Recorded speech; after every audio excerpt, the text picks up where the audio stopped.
There's so many conversations in the world right now around Black Lives Matter and police brutality.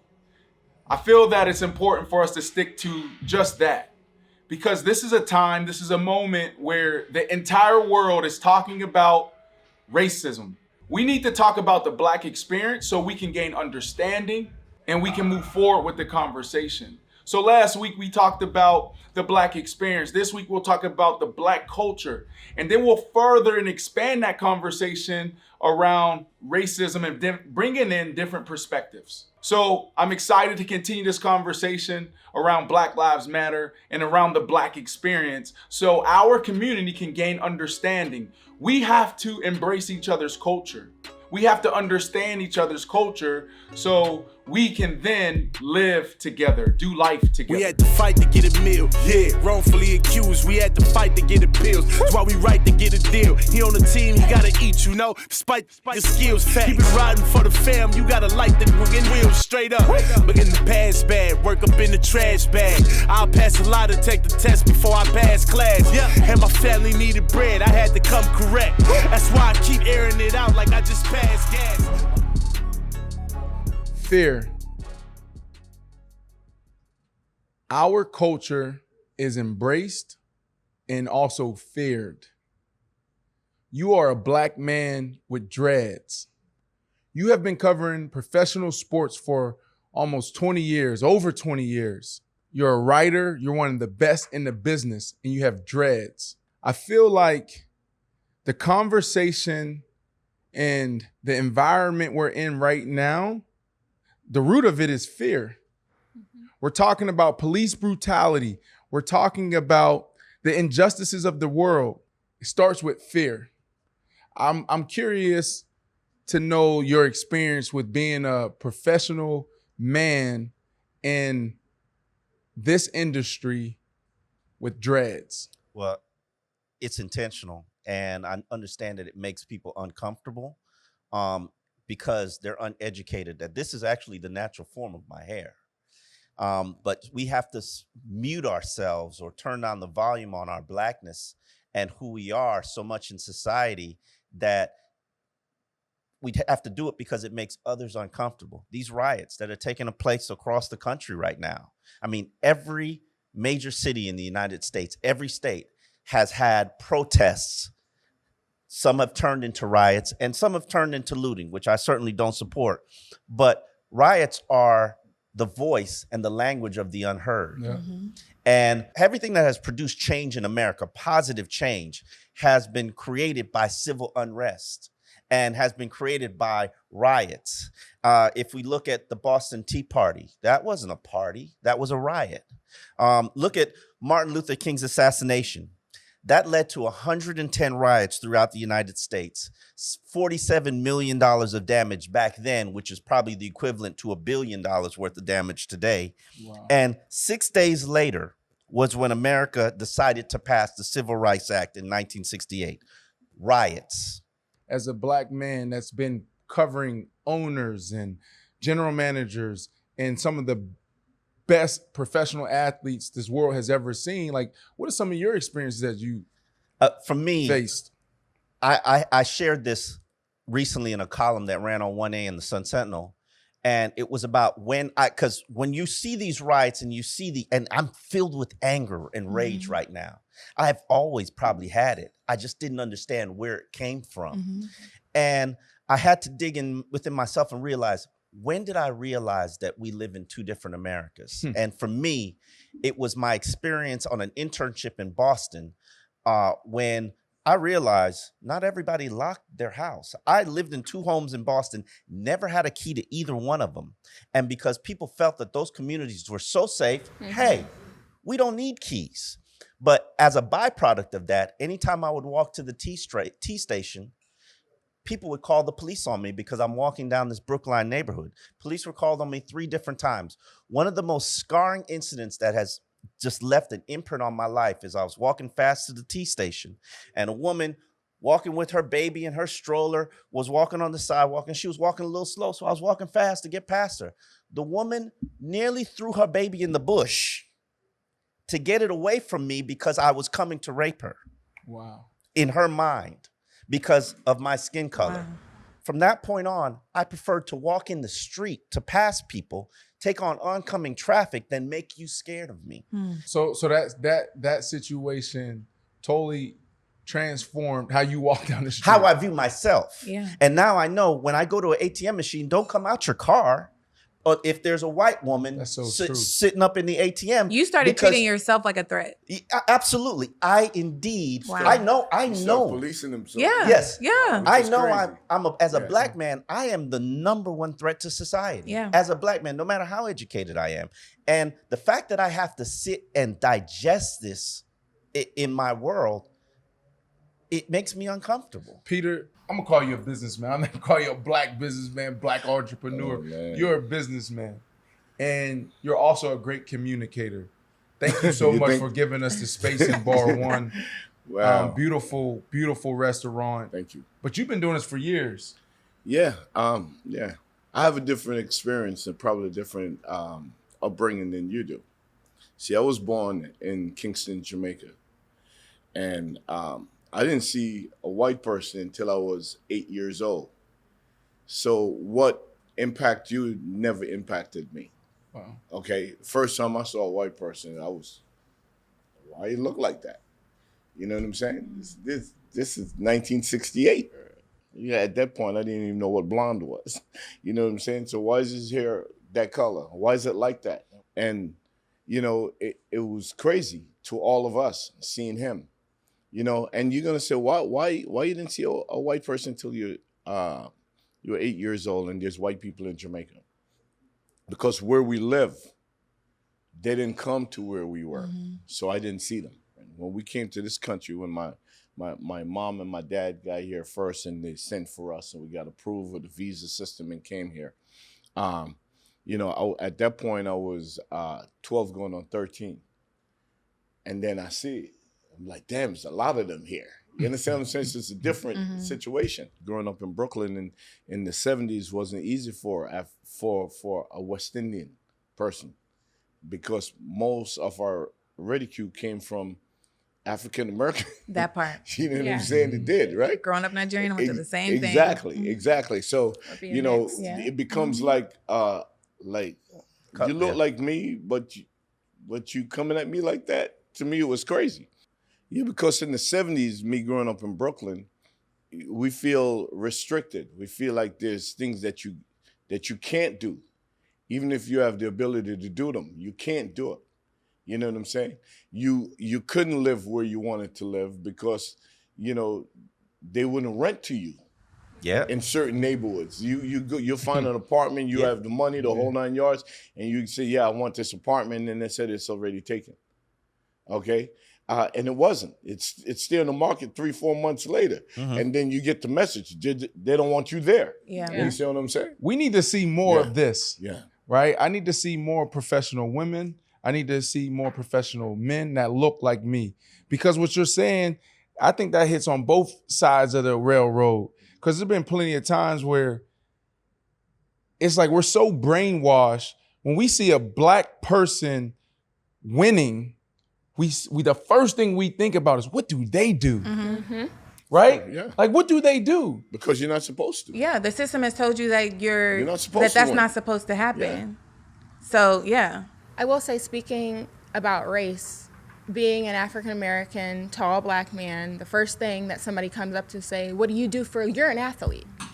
That's Who racist. do you play for? What do you play? That- Yes. Not even what do you do, what do you play? Yes. Like I know you play something. That Yes. comment in and of itself is racist. It is racist. Yeah.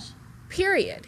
And for the people who don't understand where the anger or the pain or the frustration comes from, it comes from simple comments like that. He's more than an athlete. Nobody takes the time to understand that you have a business, a father, a husband. You're either a athlete or you are a drug dealer. You know, when we walk through airports or we travel, we walk in the streets, our experience with this, Yeah. like, it's interesting. It doesn't matter where we go. It doesn't matter.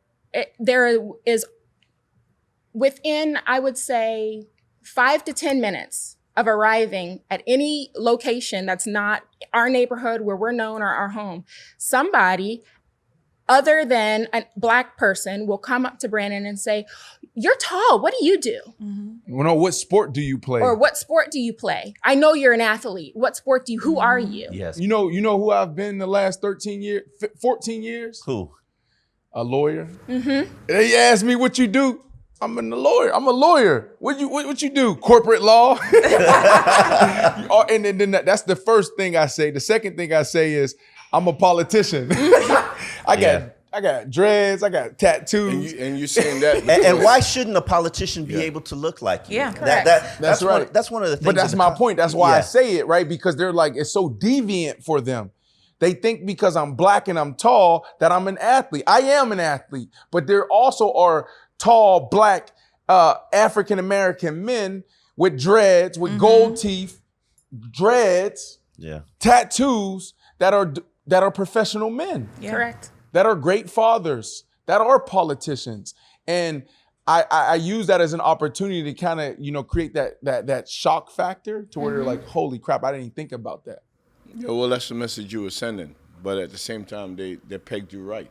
You know what I'm saying? You keep on using the word dreads. In Jamaica, it's called locks. There's nothing dreadful about it. There's nothing dreadful about it.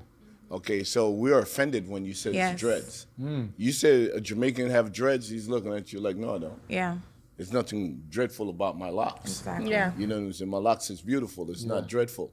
Wow. It's white folks that makes it, that call it dreads, that put that stigma on it. Yeah. You said earlier that you don't like looting. And I support the looters. I support the looters because they the one who created that guy. You understand what I'm saying? Let them loot. Let them burn it up. They created him. And if you're going to send a message, then send the damn message. Send the message all the way.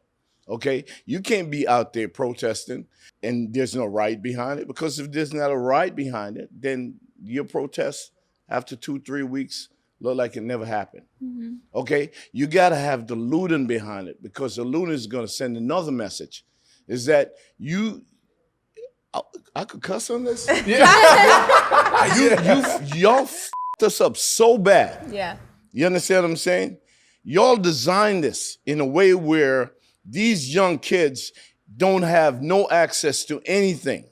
What do you think they're gonna do? They're gonna break that storefront. They're gonna run in there and get things that they can't afford, that they need. Or that they've never even seen. Or they've never seen. There's walk past it every day and they can't afford it. There's kids in Chicago on the South Side that haven't been 10 blocks to Michigan Avenue and seen a Louis Vuitton store, seen a Chanel store, seen a Ben & Jerry's ice cream shop, seen all these places that we, myself included, are accustomed to. You know why they haven't seen it?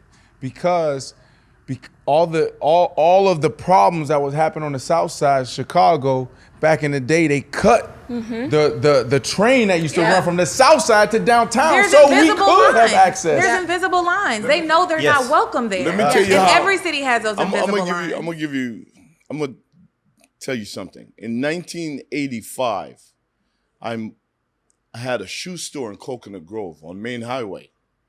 Okay, Shelley's in the Grove. 1985, I was 1 year old. Yeah, I was selling Italian shoes. I was going to Bologna, Italy. I was to the factory. I was getting Sandro Mascaloni, Lorenzo Bonfi. I was bringing back those shoes, and I was selling it mostly to Colombians because they had the money back in 85.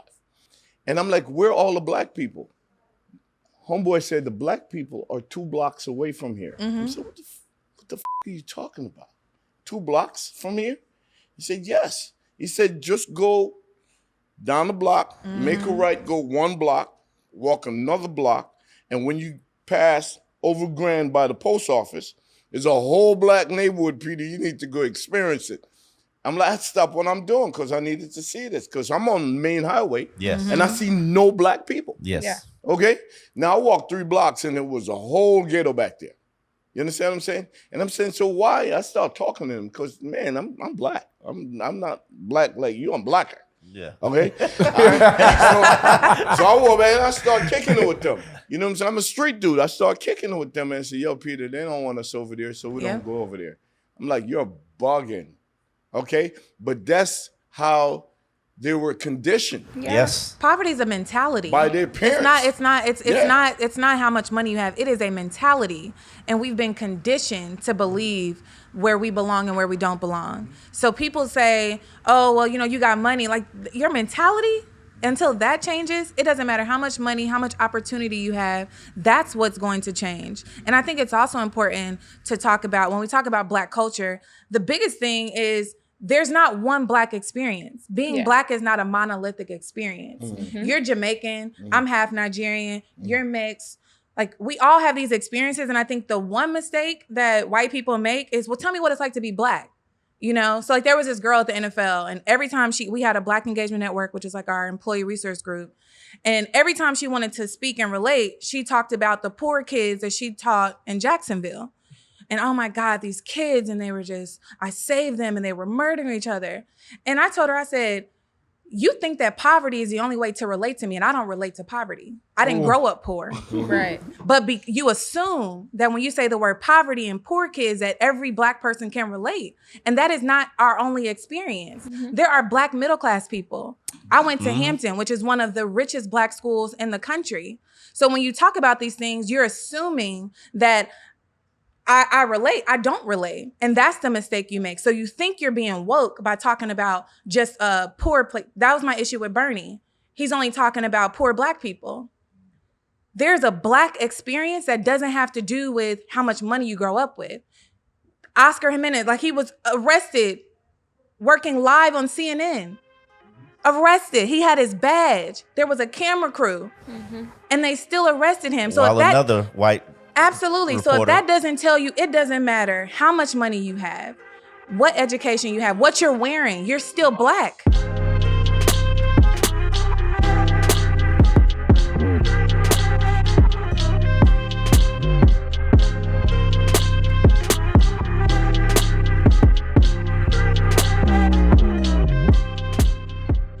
Topic, protests. Yeah. There's protests and there's looting, there's riots, right? Like, you just say what you want. There's all kinds of things happening right now. Yeah. I want to know the emotion behind this. I want to know, like, because there's some people, and I'm one to say nonviolence. You're one that says, you know what? I support them. I want to get y'all perspective on the difference between the riots and the protests and how you guys feel about it. There's a clear difference between rioting and protesting. Mm-hmm. I think that's obvious. Is rioting and looting right or wrong? Clearly, that's wrong. You're not going to want your 5-year-old kid, your 10-year-old kid, your 21-year-old kid to go throw a brick through somebody's window and take something out. Mm-hmm. That's a clear no. But it's not about right and wrong. It's about the empathy behind it. It's about understanding, not condoning, but understanding. Yeah, I don't condone it, but I understand it. And this is the reason. I have been in a Chanel store. I've been in a Louis Vuitton store. I've been in an Hermes store. I've been in a grocery store. And people will not speak to me, will not hand me a bag, will not attend to me, will not stop what they're doing and talk to me to assist me because, one, I'm not dressed to the nines. Mm-hmm. I don't have something of equal value or greater on my arm. Mm-hmm. I don't have a big diamond on my ring, or because I'm Black. So if I'm walking down the street and somebody throws a brick through the window and I have a flashback of how that woman treated me when I walked into the store to buy a purse for my mother or for my brother, or to just look around because I'd never seen something like this before, I'll be damned if somebody says I'm wrong for doing it. And I'm going to go in that store and I'm going to take what I want, because that's the anger that I have inside of me because of how I was treated. Can you empathize with that person? Absolutely. Those stores, all stores, capitalism is a symbol of white supremacy. It is. They care about our dollars, but they don't care about our lives. They don't. Right? We can work for you, but we can't eat with you. Mm-hmm. You know? And so that is the understanding of the pain and the hopelessness. Poverty, if I'm living in poverty, I can't work. Even if I'm working 2 and 3 jobs, I still can't make ends meet. That person, I can't tell them how to feel right now. How do we move forward as a Black community? Let's start with Black businesses. Peter, you're one of the few entrepreneurs in Miami who happens to be a person of color and on Miami Beach starting a business. And what is the challenges that you face, not just keeping your business afloat and then also getting the support from the Black community? Around 23 years ago, I had a restaurant on Washington Avenue called Savannah's. Upscale, low country cuisine, celebrating Blackness, right? And then I got an opportunity and I went to do the Source Entertainment in Beverly Hills.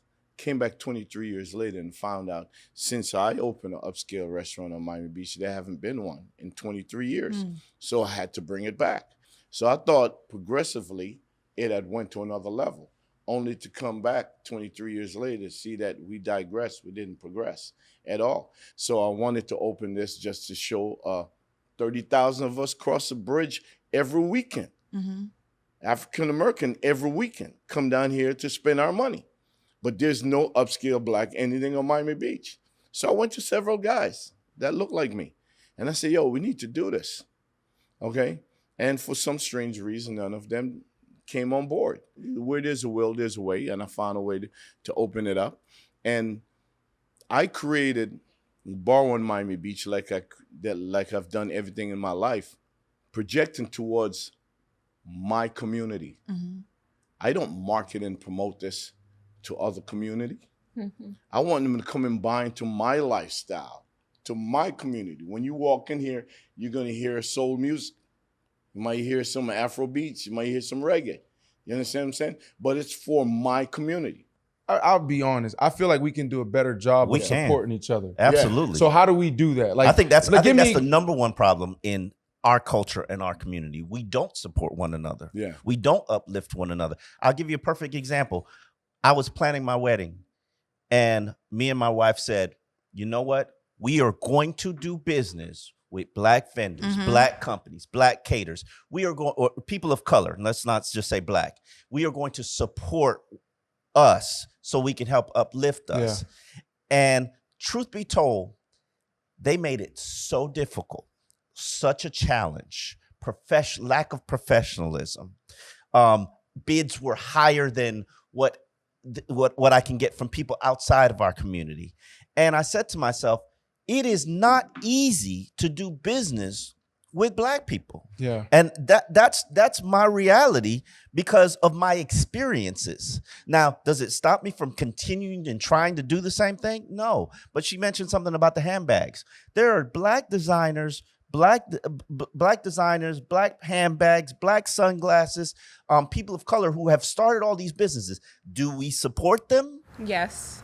We do. This is all Fashion Bomb Daily. Claire Summers, shout out.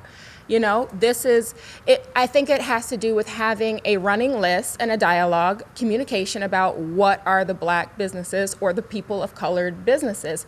There is clearly bad Caucasian businesses. There is clearly bad Black businesses. But if we, as a community, had a list, Better Business Bureau, or whatever you want to do, put it together and show the ones that are doing the right thing, that aren't difficult to work with, the ones that are quality versus quantity, the ones that aren't overcharging and overpriced, the ones that are educated and professional behind what they're doing. Find those people. This is big right here for me because spent my entire life as an athlete. That's the only thing that I wanted to do. There was no plan B, none. And now I'm transitioning into the entrepreneur space and the business space. I feel like I'm not going to put us in a box right now because to me, she's point, right? There's good and bad. Like that's just the human heart, right? Yeah. But we need more of you. Yes. Right? Because like when you open your business, the first thing I thought about was like every week we try to come down to South Beach and we go on date night. Yeah. And I'm going to the Prime 112s. I'm going to, the W hotels, and I'm spending my money there. When I saw what he was doing, the first thing I said to Mishi and our chef, I said, we got to go, right? One, it looked dope, and two, is Peter, so you're going to have a good time, right? Right. But like, that's my thing is like right now to whoever's listening right now, like you got to support the people above you. I don't care if it's a Peter who's been super successful, a professional athlete like Dwayne Wade, who's super successful. He has a shoe company. Go buy his shoe. People underneath us, we got to support, whether they have a blog, they have a podcast. If you're a professional athlete, jump on their podcast. Yeah. Don't think that is beneath you. Understand the struggle that you went through to get there. And I feel like, man, this conversation is so meaningful right now because we have so much power in our culture. We have so much power in our dollar, and we got to support each other. But we're also harder on ourselves. Yeah. You go to a black restaurant and the service isn't good. Oh no, that's why I don't eat at black restaurants. They're gonna light your ass up on your. But we get mistreated at a Nordstrom's or at a Bloomingdale's. We go back. Yeah. We go back. You go back and you we don't say blame nothing. that person. I went to a restaurant. I don't want to name it. It was right down the street from me. Had a horrible experience the first time. I said, me and my wife, we excused it. We said, hey, it's right down the street. Let's give it another try because you know what? Maybe it was just this server. Maybe it was just this situation. Maybe it was just this manager. Went back, had the identical experience. And then I realized, bottom line is they don't want my business. The problem is, you're right. We give others so many chances, and just like Peter says, oh my God, they let him slip up, and the chef have a bad day and create a bad meal. You're gonna kill him. But at the same time, you have to share your experience with that owner. Yeah. Okay, if you share your experience with that owner, and you said I was here before, and this is what happened. I came back again because you're a black-owned business, and I want to support a black-owned business, and the same thing happened. Okay, if you talk or communicate with that owner and then it's not fixed, then don't go back the third time. You understand what I'm saying? But you have to share your experience. Yeah. And don't run to Yelp, right? Like we should fix each don't. other's crowns in private, right? So I should come to Peter and say, Yeah. Peter, I went to Sports One in Charlotte. That waitress is not Good for you. and I give you that opportunity to fix it. But we don't give each other the opportunity. We don't give each other the opportunity to not be perfect. We don't give each other the opportunity to build our business. You go to a restaurant when it first starts, it is going to have issues. Yeah. Well, what I was going to say is a lot of it I feel like has to do with how we've been treated, and then therefore we treat. Yeah. Right. Hurt people. Hurt people. Yeah. Okay. So when a black boy is growing up, you have to be better than your white counterpart. You have to hold your tongue in these situations. You have to dress better, be better, act better, talk better, all of these things. So then here we are as adults going out into the real world, into our communities, and we have businesses and other things. And why are we harsher on ourselves? Yeah. You tell me why we're harsher on ourselves. Is it because the world is harsher on us? Yes. So now here's these perpetuated ideals. Now we're harder on our community. These are the reasons why I don't support you, because X, Y, and Z. We're not giving room for growth. We're not giving grace. We're not building each other up. We're not fixing each other's crowns. Instead, we're tearing each other apart.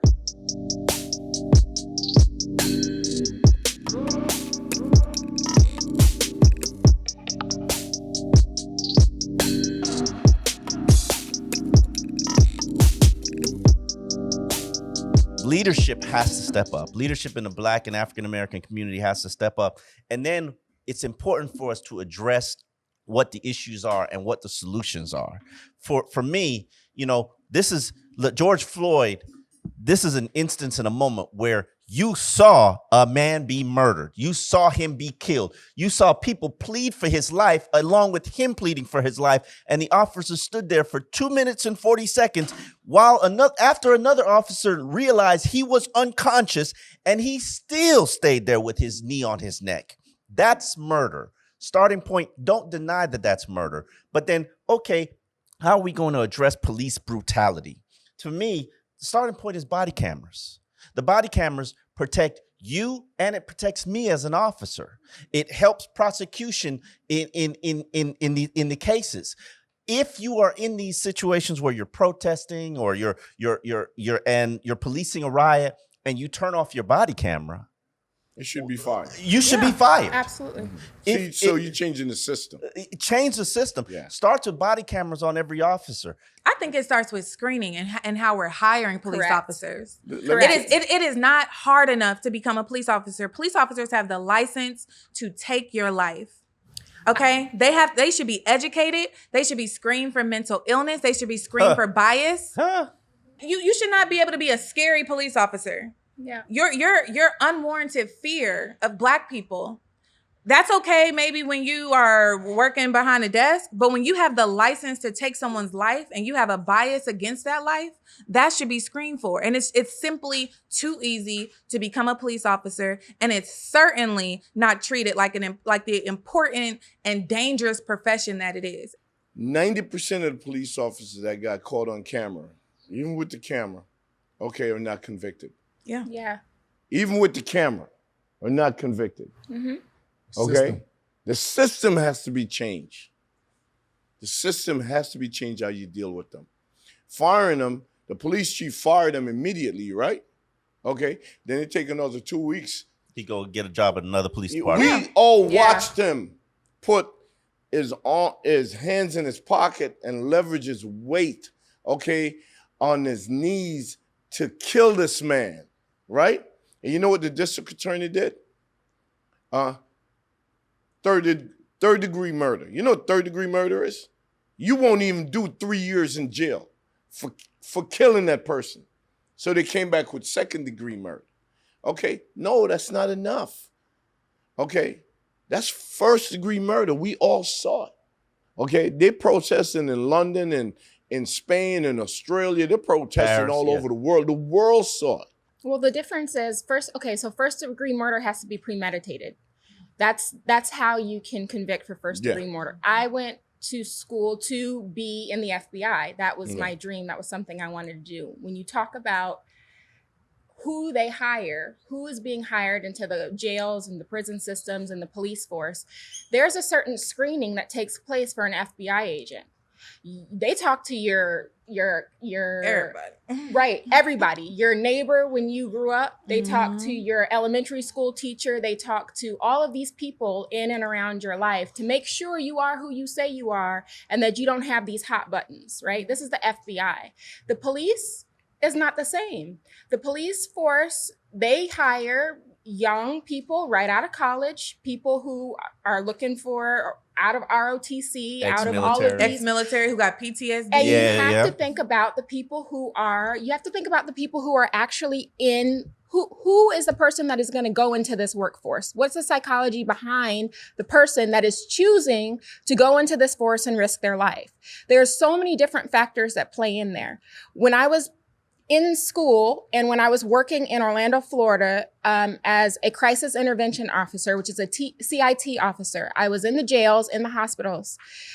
You had to have a certification. You had to have training that said, I am a crisis intervention officer. I am the person that will go in when there's a Baker Act or where there's a crisis situation and de-escalate the situation.